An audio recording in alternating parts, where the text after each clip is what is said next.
अस्सलाम वालेकुम। मेरा नाम यासिर अहमद है और मैं आईसीएस एंड आईटी डिपार्टमेंट में विजिटिंग फैकल्टी मेंबर हूं। आज हम पढ़ेंगे जावा थ्रेड्स के बारे में, जो कि लेक्चर 6 है। थ्रेड्स हैं क्या? इसका सिंपल हम रियल लाइफ एग्जांपल इस तरह से ले सकते हैं कि क्लास में जो टीचर होता है वो सारे स्टूडेंट्स को एट अ टाइम टास्क देते कि हर एक स्टूडेंट अपना अपना टास्क करे। तो स्टूडेंट यहाँ इस केस में क्या है, थ्रेड्स हैं। प्रोसेस एक चल रहा है। प्रोसेस क्या होता है? कंप्लीट जो सेट प्रोग्राम चल रहा होता है वो एक प्रोसेस है, लेकिन उस प्रोसेस के अंदर टीचर ने जो टास्क दिए हुए हैं सारे स्टूडेंट्स को, तो वो स्टूडेंट्स इसमें क्या है, थ्रेड्स हैं। तो सारे स्टूडेंट्स एक ही टाइम पे अपना काम करते रहते हैं। और इसके जो फर्दर एग्जांपल्स हैं, जिस तरह बैंक में एट अ टाइम 4-5 काम हो रहे हो, जिस तरह यहाँ पे बंदा कर रहा है, या फिर जो बैंक्स में, अब बैंक्स में जो हार्डवेयर या डेटाबेस एक ही जगह पे पड़ा होता है और एटीएम्स उसके साथ नेटवर्क के जरिए कनेक्टेड होते हैं, लेकिन सारे एटीएम्स क्या है, यहाँ पे थ्रेड्स हैं। एटीएम 1 एक अलग थ्रेड है, एटीएम 2, एटीएम 3 जो कि अलग अलग अपना काम करते हैं।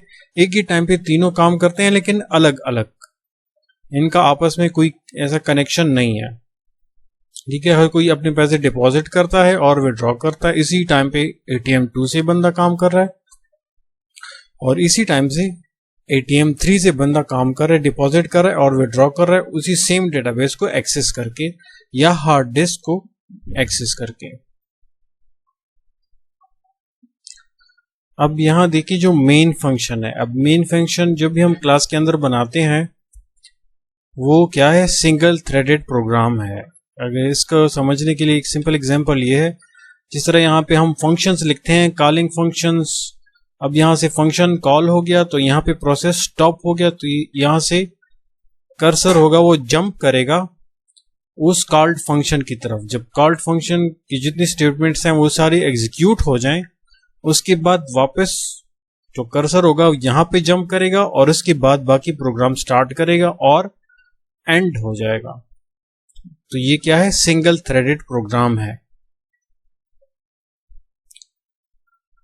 थ्रेड्स में एक इंपॉर्टेंट पॉइंट आपको जानना जरूरी है, ये हम नेक्स्ट भी चेक करेंगे कि सिस्टम थ्रेड तब तक टर्मिनेट नहीं होता जब तक यूजर डिफाइंड लूप्स एंड ना हो जाए।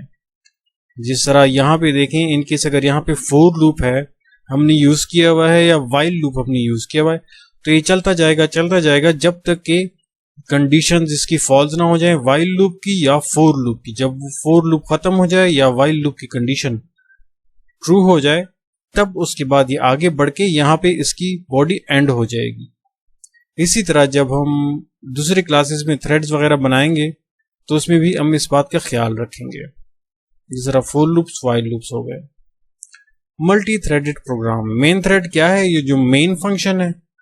हम ये जो थ्रेड स्टार्ट करेंगे वो मेन फंक्शन से ही स्टार्ट करेंगे। जिस तरह थ्रेड ए हो गया, थ्रेड बी और थ्रेड सी, इसको हम किस तरह करेंगे, ये हम प्रोग्राम के जरिए इसको अब हम चेक करेंगे। तो इनको हम सिर्फ स्टार्ट करेंगे, मेन थ्रेड में प्रोसेस चलता जाएगा एंड तक, ठीक है, रुकेगा नहीं। जिस तरह सिंगल थ्रेडेड में क्या होता है, यहां पे प्रोसेस रुक जाता है, लेकिन मल्टी थ्रेडेड में क्या होगा, यहां से इस पॉइंट पे उस थ्रेड को कॉल किया जाएगा और मेन प्रोसेस फिर आगे चलता जाएगा एंड तक, लेकिन वो बाकी प्रोसेसेस चलते जाएंगे। जिस तरह इस केस में अब यहां देखें सिंगल और मल्टी थ्रेडेड प्रोसेसेस क्या हैं। थ्रेड्स क्या होते हैं, लाइट वेट प्रोसेसेस हैं विद इन अ प्रोसेस। जिस तरह कोई प्रोग्राम हम एग्जीक्यूट करते हैं तो वो प्रोग्राम क्या है, वो एक प्रोसेस है। अब इसमें सिंगल थ्रेडेड प्रोसेस, अब ये पूरा एक प्रोसेस चल रहा है, लेकिन ये सिंगल थ्रेडेड है वही मेन फंक्शन का। जिस तरह यहाँ पे हम आ जाएं तो ये भी सिंगल थ्रेड है, एक ही थ्रेड इस प्रोग्राम में है या इस प्रोसेस में। अब ये पूरा क्या है, एक प्रोसेस है। इस प्रोसेस के लिए सिर्फ एक ही थ्रेड है जो कि मेन फंक्शन से स्टार्ट होता है, और इस दौरान अगर फंक्शन कॉल हो भी जाए तो यहाँ पे प्रोसेस स्टॉप हो गई, दोबारा स्टार्ट होके आगे बढ़ता जाएगा। लेकिन मल्टीपल थ्रेडेड प्रोसेसेस में क्या होता है, मल्टी थ्रेडेड अब मेन फंक्शन प्रोसेस हो रहा है, इस दौरान दूसरे फंक्शंस या मेथड्स कॉल हो रहे हैं, तो वो भी इसके साथ कंकरेंटली स्टार्ट हो जाएंगे इसके पैरेलल में। ऐसा नहीं है कि मेन फंक्शन कहीं पे स्टॉप हो जाएगा और बाकी प्रोसेस चलने के बाद फिर मेन फंक्शन स्टार्ट होगा, बल्कि मेन फंक्शन के साथ जो जितनी भी हमने थ्रेड्स को या ऑब्जेक्ट्स को हमने कॉल किया हुआ है वो भी बराबर इसके साथ चलते जाएंगे। तो इसको बोलते हैं मल्टीपल इंस्ट्रक्शन स्ट्रीम, कि मल्टीपल इंस्ट्रक्शंस या statements at a time execute होती हैं मल्टीपल थ्रेड प्रोसेस में। अब यहां पे देखें कॉमन एड्रेस स्पेस। अब इस थ्रेड के लिए ये जो मेमोरी एलोकेट होती है, इस मेमोरी में ही ये थ्रेड्स चलते हैं। और मल्टीपल थ्रेडिंग में देखें, ये मल्टीपल थ्रेड्स में अब इन जो कॉमन एड्रेस स्पेस है या जो मेमोरी है अलॉट हुआ है, ये तीन थ्रेड्स आपस में कम्युनिकेट कर सकते हैं, क्योंकि ये क्या है, एक ही एड्रेस स्पेस में मौजूद हैं। इसके बारे में हम नेक्स्ट स्लाइड्स में कवर कर लेंगे। तो ये आपस में डाटा शेयर कर सकते हैं, इनको एक दूसरे का पता होता है कि ये थ्रेड कहाँ तक पहुंचा है, दूसरा कहाँ तक पहुंचा है, तो ये आपस में हम इसको एडजस्ट कर सकते हैं कि एक स्टेटमेंट ये एग्जीक्यूट कर ले, एक ये कर ले, या फिर ये अपने हिसाब से चलता जाए, ये अपने हिसाब से चलता जाए। इसको हम अपनी तरीके से अरेंज कर सकते हैं। अब प्रोसेस वर्सेस थ्रेड्स। प्रोसेस और थ्रेड में फर्क क्या है? जिस तरह हम मोबाइल पे गेम खेलते हैं और गेम का एक अलग प्रोसेस चल रहा होता है, कॉल हम सुनते हैं तो वो प्रोसेस अलग होता है, उसी दौरान हमें मैसेजेस आते हैं, अब वो मैसेजेस जो आते हैं वो प्रोसेस अलग है। अब इन तीन प्रोसेस जब चलते हैं वो अलग अलग चलते हैं, इनके लिए मेमोरीज भी अलग होती हैं और इनका आपस में कोई ताल्लुक भी नहीं होता। तो प्रोसेसेस क्या होते हैं? इंडिपेंडेंटली और अलग, आइसोलेटेड प्रोसेसेस चलते रहते हैं। और इन सारी प्रोसेस जो अलग अलग चलते हैं उनके लिए मेमोरी, सीपीयू टाइम अलोकेट होते हैं, और किसके थ्रू? ऑपरेटिंग सिस्टम के थ्रू। जो विंडोज या ऑपरेटिंग सिस्टम हमने इंस्टॉल किया होता है वो मैनेज करता है, हर एक प्रोसेस को अलग सीपीयू टाइम भी देता है और मेमोरी भी उसके लिए अलग ही प्रोवाइड करता है। अब थ्रेड है क्या? थ्रेड बेसिकली प्रोसेस का पार्ट है। जिस तरह यहाँ पे प्रोसेस जब पूरा चल रहा है, या जो मेन फंक्शन है, ये जो ये क्लास के अंदर जो मेन फंक्शन है, ये पूरी अलग प्रोसेस चल रहा है, लेकिन इसके अंदर फिर हम थ्रेड्स इस्तेमाल करते हैं। तो थ्रेड क्या है? Part of the process. अब एक प्रोसेस के अंदर एक थ्रेड भी हो सकता है या एक से ज्यादा थ्रेड्स भी हो सकते हैं। जिस तरह यहाँ पे आपको इमेज में दिखाई दे रहा होगा, सिंगल थ्रेडेड प्रोसेस और मल्टी थ्रेडेड प्रोसेस, जिसमें हर एक थ्रेड का स्टैक रजिस्टर अलग है, लेकिन कोड, डेटा और फाइल्स ये क्या है? शेयर्ड है इन तीनों थ्रेड्स की। जिस तरह यहाँ पे thread is a light weight process. Light weight process होता है, इसका अपना स्टैक होता है और ये क्या कर सकता है? शेयर्ड डेटा को एक्सेस कर सकते हैं। जिस तरह पे यहाँ है कोड, डेटा और फाइल्स। अब ये सारे तीनों जो थ्रेड्स हैं इसको शेयर कर सकते हैं। हर एक थ्रेड की अपनी मेमोरी होती है, कैश मेमोरी। जिस तरह रजिस्टर्स क्या है? मेमोरीज हैं। तो ये क्या करता है? डाटा को अपनी मेमोरी में अपने साथ ये शेयर डाटा को स्टोर कर सकता है अपनी मेमोरी में, रजिस्टर्स में या स्टैक में, और ये इसको हर वक्त रीड कर सकता है, रीड कर सकता है शेयर डाटा को। और ये जो लास्ट पैराग्राफ है, जावा एप्लीकेशन जो run by default in one process. अब जो भी एप्लीकेशन आप रन करते हैं वो एक प्रोसेस होता है पूरा कंप्लीट, लेकिन उस प्रोसेस के अंदर मुख्तलिफ थ्रेड्स हो सकते हैं। जिस तरह गेम्स हो गई, अब गेम एक प्रोसेस है लेकिन उसके अंदर थ्रेड्स, एनिमीज का अलग हो सकता है, अलग थ्रेड होगा, और प्लेयर का अलग। फिर जिस तरह इसमें और फंक्शनैलिटीज आप ऐड करते हो उसके लिए आप अलग थ्रेड्स बना सकते हैं, जो कि पैरेलल प्रोसेसिंग होती हैं या एसिंक्रोनस बिहेवियर इसमें होता है, कि सीक्वेंस आप इसमें सेट कर सकते हैं। वो फिर देखेंगे नेक्स्ट लेक्चर्स में कि किस तरह।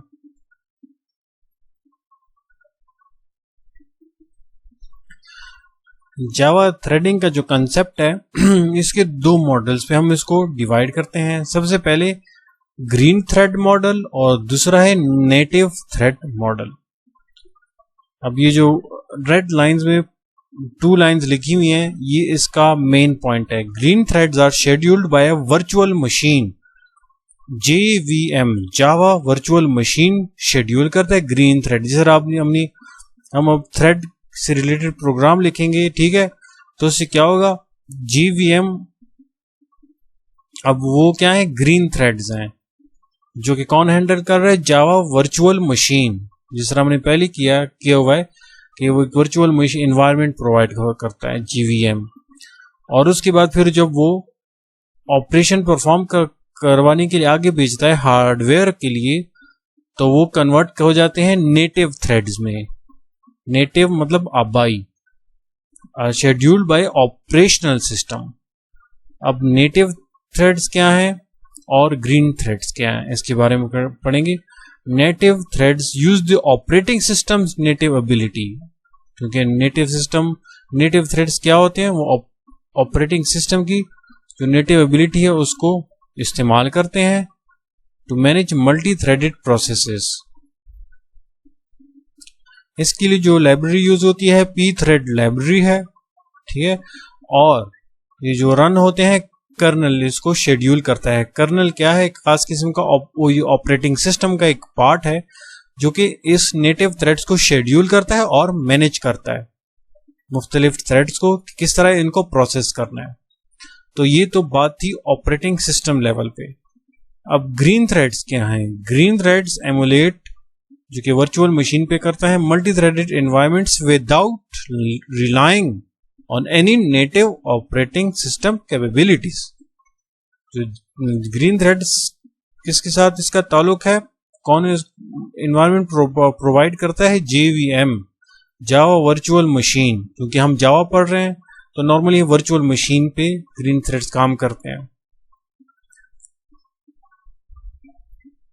और जो JVM होता है वो ग्रीन थ्रेड्स को मैनेज करता है, उसके लिए स्पेस, यूजर स्पेस प्रोवाइड करता है और शेड्यूलिंग करता है। जो कि सन जो एक कंपनी है उसने ग्रीन थ्रेड्स को क्यों लिखा, क्योंकि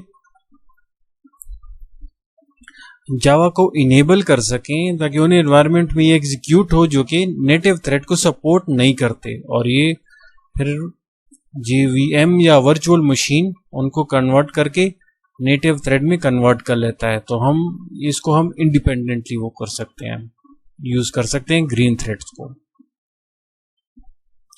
और ग्रीन थ्रेड्स को कन्वर्जन करना क्यों जरूरी है, क्योंकि इसमें एक पॉइंट है, वो ये है कि जो मल्टी CPU मशीन्स होती हैं, नेटिव थ्रेड्स, एक से ज्यादा जो थ्रेड होती हैं नेटिव थ्रेड्स, एक से ज्यादा थ्रेड्स एग्जीक्यूट कर सकती हैं CPUs पे।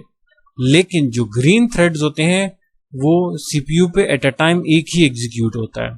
तो इस वजह से अगर जब ग्रीन थ्रेड्स कन्वर्ट हो जाती हैं वर्चुअल मशीन के थ्रू, फिर नेटिव थ्रेड्स आसानी से उस मशीन पे एट अ टाइम ज्यादा से ज्यादा एग्जीक्यूट हो सकती हैं। अगर हम नेटिव थ्रेड्स को कन्वर्ट नहीं करेंगे, ग्रीन थ्रेड्स को ही हमने यूज करना है।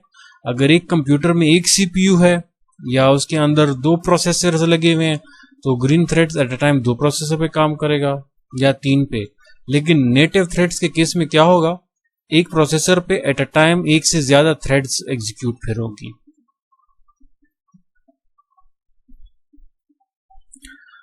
थ्रेड्स को हम अपनी क्लास में इस्तेमाल किस तरह करेंगे, जिस तरह सबसे पहले यहाँ नीचे देखें, ये सब क्लास को इंडिकेट करता है, ठीक है, और ये एसोसिएशन या मिलाप के लिए इस्तेमाल है। अब यहाँ माई थ्रेड, अब ये मैंने अपनी क्लास बना ली माई थ्रेड, तो ये क्या है, चाइल्ड क्लास है इसका। अब थ्रेड क्या है, ये पेरेंट क्लास है, तो हम इसको एक्सटेंड करेंगे, ठीक है। तो माई थ्रेड एक्सटेंड्स थ्रेड। तो अब इस थ्रेड के क्लास के अंदर कौन कौन से फंक्शंस हैं, इसमें थ्रेड का फंक्शन है, ठीक है, रनेबल टारगेट, रन और स्टार्ट, वॉइड रन और वॉइड स्टार्ट। अब ये क्या होंगी, ओवरराइट होंगी यहाँ पे। अब ये वॉइड रन आ रहा है, बेसिकली ये ओवरराइट फंक्शन है, ठीक है। और इस थ्रेड के अपने पैरामीटर्स हैं, वो कौन कौन से एसोसिएशन है, रन फंक्शन। अगर आप थ्रेड के बजाय रनेबल ऑब्जेक्ट लिखोगे तो वही वॉइड रन फंक्शन आप यहाँ पे इसको इस्तेमाल कर सकते हो।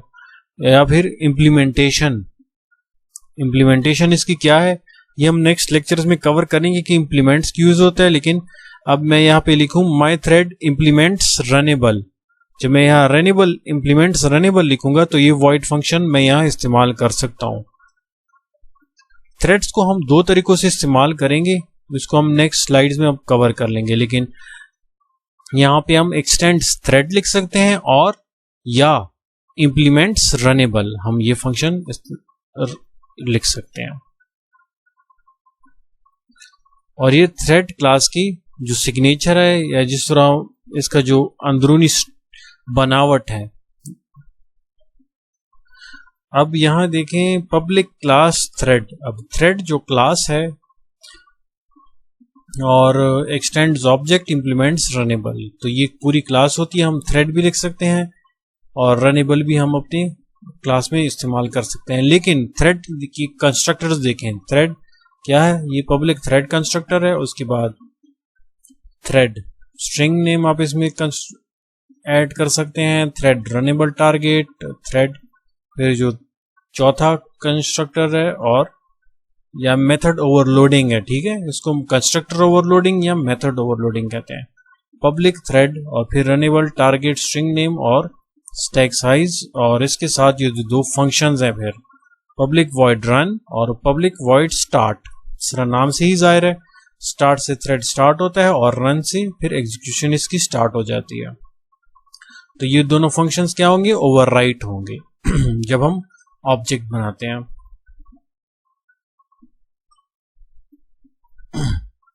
यहां पे देखें थ्रेड को हम दो तरीकों से क्रिएट कर सकते हैं। सबसे पहले क्या है, एक क्लास हमने बनाई है उसको हम एक्सटेंड करेंगे थ्रेड से और फिर इसका जो ओवरराइड जो फंक्शन होगा उसको हम ओवरराइड करेंगे। ठीक है, वो भी हम प्रोग्राम में चेक करेंगे। और दूसरा कौन सा तरीका है, create an object which implements the runnable interface. ठीक है, एक ऑब्जेक्ट बनाएंगे जो कि इंप्लीमेंट करेगा रनेबल इंटरफेस को और उसको फिर हम क्या करेंगे, थ्रेड के जरिए पास करेंगे। जिस तरह यहाँ पे अभी हम सबसे पहले एक का ट्राई कर लें। जिस तरह न्यू क्लास मैंने बनाई है, एबीसी ऑब्जेक्ट बनाया हुआ है और न्यू क्लास, अब इसमें मैंने पैरामीटर क्या पास किया हुआ है, 1। और यहाँ पे देखें एबीसी। अब इस केस में एबीसी क्या है, एबीसी ऑब्जेक्ट एक थ्रेड है। वो कैसे, वो अभी हम देखेंगे इस न्यू क्लास को एनालाइज करके। यहाँ पे देखें पब्लिक क्लास न्यू क्लास, ठीक है, एक्सटेंड्स थ्रेड। जब मैंने यहाँ पे एक्सटेंड्स थ्रेड लिख लिया तो ये क्लास अब क्या बनी, ऑटोमेटिकली थ्रेड क्लास बन गई है, क्योंकि इसने सारी कैरेक्टरिस्टिक्स पेरेंट की अडॉप्ट कर लिया। तो यहाँ पे अगर हम देखें, मैंने इनपुट पैरामीटर 1 पास किया हुआ है, ठीक है, स्ट्रिंग पास किया हुआ है। तो यहाँ पे न्यू क्लास क्या है, कंस्ट्रक्टर है, तो स्ट्रिंग जो 1 होगा वो यहाँ ये इसमें 1 स्टोर है और इसको मैंने ए में स्टोर कर लिया। ठीक है, क्योंकि इस ए को मैं इस्तेमाल नहीं कर सकता, इसकी रेंज यहां से यहां तक है। स्ट्रिंग को मैं इस्तेमाल नहीं कर सकता, इसकी रेंज लोकल है। लेकिन ये क्या है, ये पूरे जो क्लास में हम कहीं भी इसको इस्तेमाल कर सकते हैं। और अब यहां पे देखें पब्लिक वॉइड रन, तो ये क्या है, ओवरराइड फंक्शन है, ये पेरेंट क्लास का फंक्शन है। तो ये फंक्शन अब कॉल होगा रन का यहां से लेकर यहां तक। एक बात आपको याद होनी चाहिए, मैंने पहले ही कहा था कि जो फोर लूप्स चलेंगे, जो यूजर डिफाइंड लूप्स थ्रेड के अंदर चलेंगी, तब तक वो थ्रेड क्या होगा, लाइव होगा। जैसे ही लूप्स टर्मिनेट हो जाएं तो वो जो थ्रेड होगा वो ऑटोमेटिकली खत्म हो जाएगा। अब इस केस में क्या है, फोर लूप जब तक चलता जाएगा ये थ्रेड लाइव रहेगा और जैसे ही ये फोर लूप टर्मिनेट हो जाए ये थ्रेड भी खत्म हो जाएगा। अब मैं इसको रन कर लूं तो स्टार्ट फंक्शन में अभी क्यों लिखा है मैंने भी इसी के साथ, क्योंकि एबीसी अब इस केस में क्या है, एक थ्रेड बन चुका है। ठीक है, अब इसको रन करूंगा तो यहां देखें ये 100 टाइम्स क्या लिखा, रनिंग रनिंग रनिंग रनिंग। अब मैं एक और थ्रेड बनाता हूं, इसको मैं कॉपी करके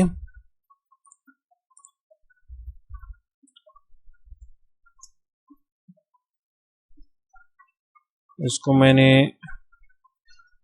डी का नाम दे दिया और इसको मैं ई का नाम दे दूंगा। ठीक है, और इसको मैंने दे दिया है 2 और इसको नाम दे दिया है 3।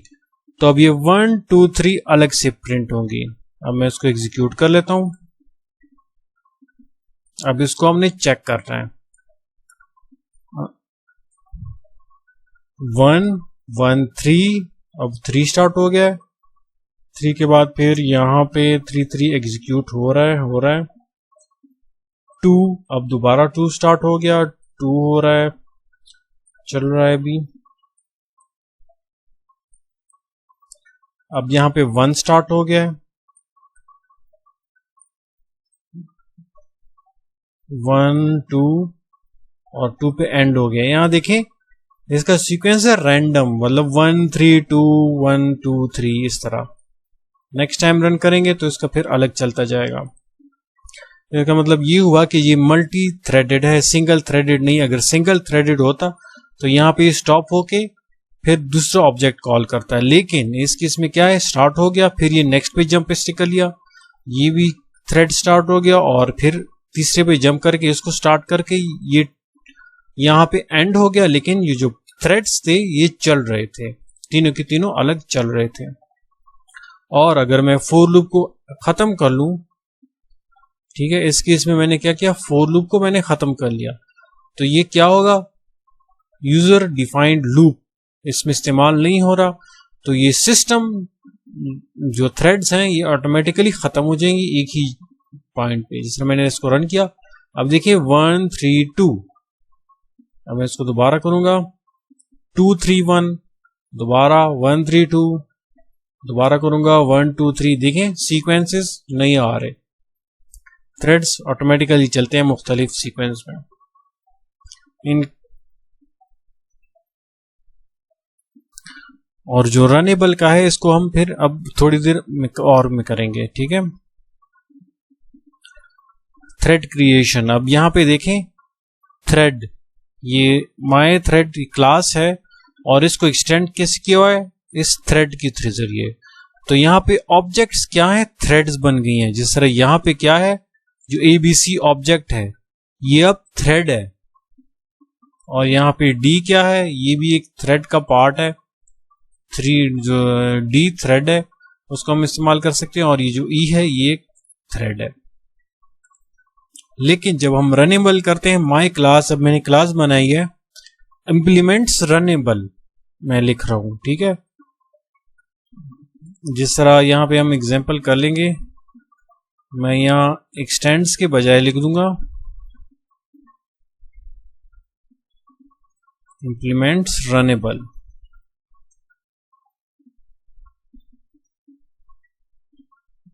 मैंने यहां रनेबल लिख दिया, तो रनेबल पे आप देखें रनेबल में कौन सा फंक्शन पड़ा हुआ है, रन का, ठीक है। इस पे एरर हमें नहीं दे रहा, लेकिन मैं जब यहां जाऊंगा तो यहां पे मुझे एरर देना स्टार्ट कर लेगा। अब यहां देखें ये भी क्या कह रहा है कि जो ABC हैं ये अब थ्रेड ऑब्जेक्ट्स नहीं हैं, ये सिंपल ऑब्जेक्ट्स हैं।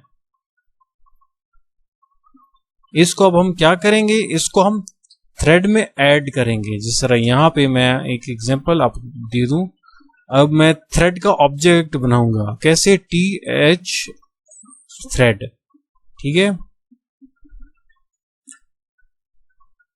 Thread T1 is equal to new thread, और इसके अंदर मैं क्या पास करूंगा, मैं ये ABC पास करूंगा, इसको मैं ऑब्जेक्ट बनाऊंगा, तो मैं लिख दूंगा ABC। अब मैं यहां पे लिखूंगा T1। जब मैंने यहां T1 लिख दिया तो अब ये T1 क्या है, ये अब ऑब्जेक्ट बन गया है इस न्यू क्लास का। पहले हमने डायरेक्ट बनाया था, क्योंकि यहां पे मैंने क्या किया था, एक्सटेंड्स थ्रेड, यहां पे एक्सटेंड्स थ्रेड लिखा हुआ था, तो ये न्यू क्लास ऑटोमेटिकली क्या बन गई थी, थ्रेड। उसका जो ऑब्जेक्ट हमने बना रहे थे वो डायरेक्ट ऑब्जेक्ट थ्रेड्स थे, लेकिन इस केस में ये थ्रेड नहीं थे, तो हमने थ्रेड में ऐड कर लिया। जब मैं इसको रन करूंगा तो वही रिजल्ट हमारे पास 1 1 प्रिंट करेगा। जरा देखिए 1 आ गया। अब मैं बाकी दो के लिए भी इस तरह की प्रोसेस कर लेता हूं। अब यहां पे देखें T2 मैंने बना लिया इस D क्लास के ऑब्जेक्ट के लिए। अब ये क्या है, ये जो न्यू क्लास D है ये अब क्या बन गया, ऑब्जेक्ट बन गया, थ्रेड ऑब्जेक्ट हमने बना लिया T2। अब और ये जो E का हम ऑब्जेक्ट हमने बनाया था क्लास का, अब ये अब यहाँ क्या बन गया था, थ्रेड क्लास ऑब्जेक्ट नहीं था, तो इसको हमने थ्रेड के अंदर कर लिया और ये भी T3 के फॉर्म में ऑब्जेक्ट बन गया। जब मैं इसको रन करेंगे, अब देखें 1 2 3, दोबारा मैं रन कर लूं 1 3 2, दोबारा रन कर लूं 1 3 2 2 3 1 2 3 1 2 3 1 1 3 2, तो इस तरह भी अलग अलग हो रहा है। ठीक है, तो ये अब आप पे डिपेंड करता है या ये प्रोग्राम्स भी डिपेंड करता है कि किस तरह के आप प्रोग्राम्स लिखते हैं। आप इम्प्लीमेंट्स रनेबल इस्तेमाल करना चाहते हैं या यहां इम्प्लीमेंट्स रनेबल के बजाय एक्सटेंड्स थ्रेड लिखना चाहते हैं। जिस तरह यहां पे रनेबल में क्या लिखा है, objects with run body, body तो रन की होती है लेकिन वो थ्रेड नहीं होते, आपको फिर थ्रेड बनाना पड़ता है। जिस तरह अब ये इसका एग्जांपल है, हमने किया हुआ भी है, class my thread x tends thread, तो पब्लिक वॉइड रन। अब ये रन फंक्शन क्या है, ओवरराइड फंक्शन है। अब हम सिंपल इसका ऑब्जेक्ट बनाते हैं, तो माई थ्रेड क्या है, ये देखें माई क्लास है, my thread thread 1 is equal to my thread. तो थ्रेड 1 क्या है, ये एक थ्रेड है, थ्रेड का ऑब्जेक्ट है। इसको बस आपने सिंपल थ्रेड 1 डॉट स्टार्ट करना है, या फिर ऑब्जेक्ट बनाए बगैर भी आप इसको एग्जीक्यूट कर सकते हैं। Knew my thread dot start, ये हमने इससे पहले भी प्रीवियस लेक्चर्स में हमने इसको किया हुआ है। और ये इसका दूसरा एग्जांपल है, वही जो मेन क्लास के अंदर लिखते हैं। ठीक है, ये दूसरी क्लास है और मेन क्लास के अंदर यहां हमने लिखा हुआ है। लेकिन दूसरा पॉइंट मैं आपको दोबारा याद दिला दूं कि जो रन फंक्शन है यहाँ जो है, ठीक है, जो थ्रेड है ये ऑटोमेटिकली एंड हो जाए, क्योंकि यहाँ पे हमने लूप्स इस्तेमाल नहीं किए हैं, तो ये यहाँ पे एंड हो, प्रिंट करके ही एंड हो जाएगा। जब तक हम अगर लूप्स ऐड करेंगे तो ये थ्रेड चलता ही जाएगा, तब तक ये एंड नहीं होगा जब तक कि हमने जो यूजर डिफाइंड लूप्स इसमें ऐड किए हों वो खत्म ना हो जाए। जिस तरह यहाँ पे मैं अगर वाइल लूप इस्तेमाल करूं, तब देखते हैं फिर ये कब तक चलता है। अब यहां पे देखें, मैंने यहां लिख दिया वाइल ट्रू, तो ये कंडीशन कभी भी फॉल्स नहीं होगी, चलता ही जाएगा। अब ये 3 ऑब्जेक्ट्स मैंने 1 2 3 के बनाए हैं। अब मैं इसको रन कर रहा हूं, अब ये पूरा चलता जा रहा है 1 3 2 3 2 1 1। ठीक है, दरम्यान में अगर देखें तो एक एक भी चलता आ रहा है। अब ये पूरा ही चलता जा रहा है जब तक कि हम इसको स्टॉप ना कर लें। तो हमने इसको जबरदस्ती अब स्टॉप कर देना है।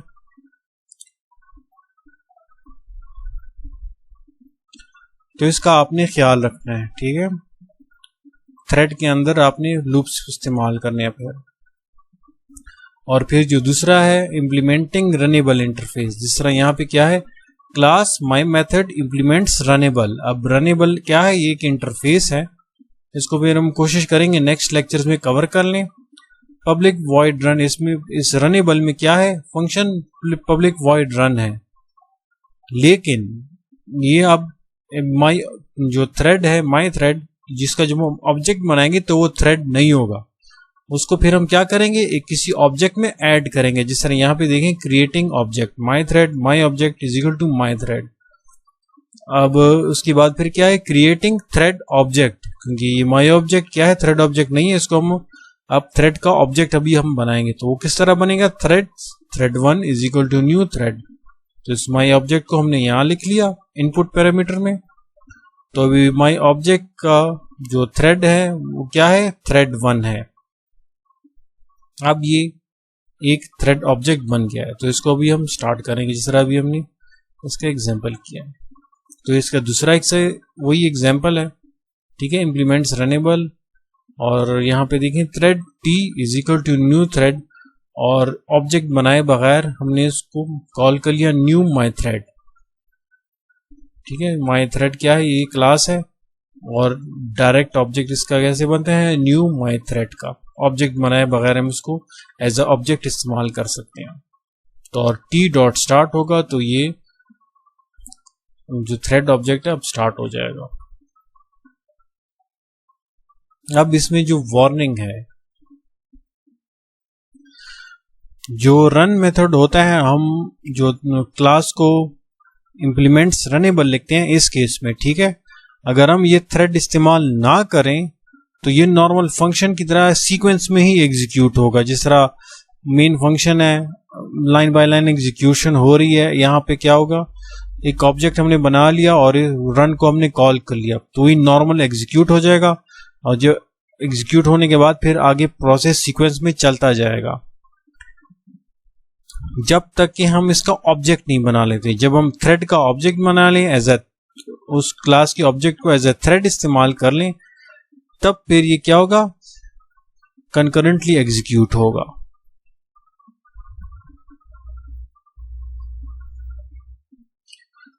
क्योंकि इसको सिस्टम कॉल करता है, हम खुद एज ए ऑब्जेक्ट इसको कॉल नहीं करेंगे, सिस्टम कॉल करेगा, तभी ये कंकरेंटली एग्जीक्यूट होगा।